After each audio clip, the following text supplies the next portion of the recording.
Phil Twyford. Thank you, Mr. Chairman.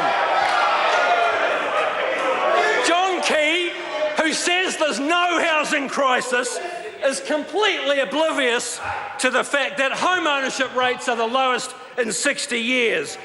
That in Auckland it now takes 50 years to pay off the average house. 50 years under this national government, and that's something that Jamie Lee Ross is proud of, that people are living in garages and cars and caravans, and foreign speculators are making a killing off New Zealand homes. They are out of touch, they are arrogant, and they don't care that the next generation after Gen X and Gen Y under this national government is Gen Rent. Their biggest housing policy has been to blame everybody else. And last week, the Prime Minister announced they were going to send letters to property developers complaining that they weren't building houses on their so-called special housing areas. So developers are now the problem. They've spent the last year blaming the councils because apparently it's all the council's fault.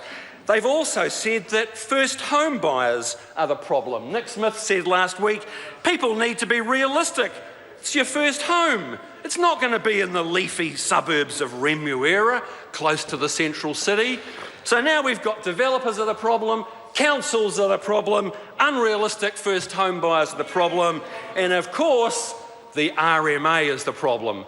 In spite of the fact that under Labor, we built 40% more houses when we were in government than this government is currently building under the very same RMA. National Party's been talking a big game on RMA reform since they were in opposition.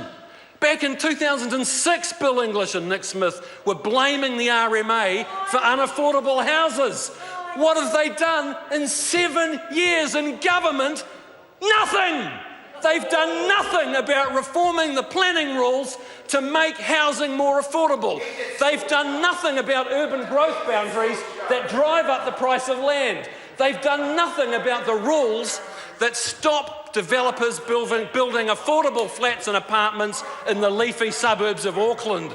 They've done nothing about it. They keep on talking about it. It's a joke.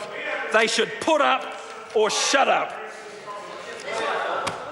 The other great fiasco of National's housing policy is the State House sell-off.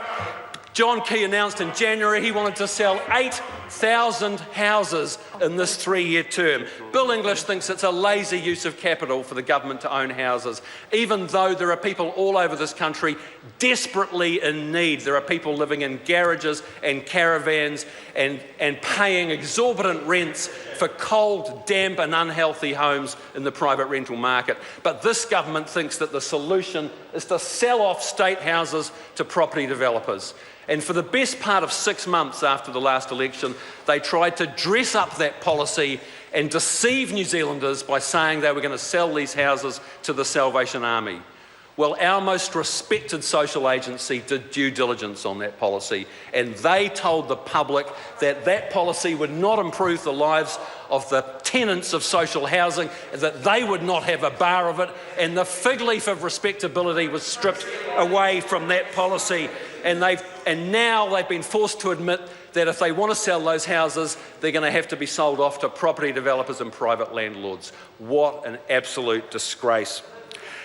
Too often, Mr. Chairman, people think that the housing crisis is simply an Auckland problem. Well, it's not. It is an Auckland problem. When houses go up by $300,000 in 1 year, that is a problem, and it's a problem for the generation of hard-working young families who only want what their parents and their grandparents had in this country, and that was the opportunity to buy and own their own home. But that is a broken dream under this national government. But it's also a problem in other parts of the country. Because of this government's complete and utter failure to do anything meaningful about the Auckland housing crisis, the rest of the country, the 2/3 of the people in this country who don't live in Auckland, they are having to pay 20% minimum deposits because the Reserve Bank was backed into a corner by this government's failure to do anything about the Auckland housing crisis. LVRs have whacked first home buyers, driven them out of the market, and they have damaged the lives and the economic prospects of regional New Zealand, but this government don't care about regional New Zealand. That is far from their concern. Every business in New Zealand is paying higher interest rates because of their failure to fix the housing crisis.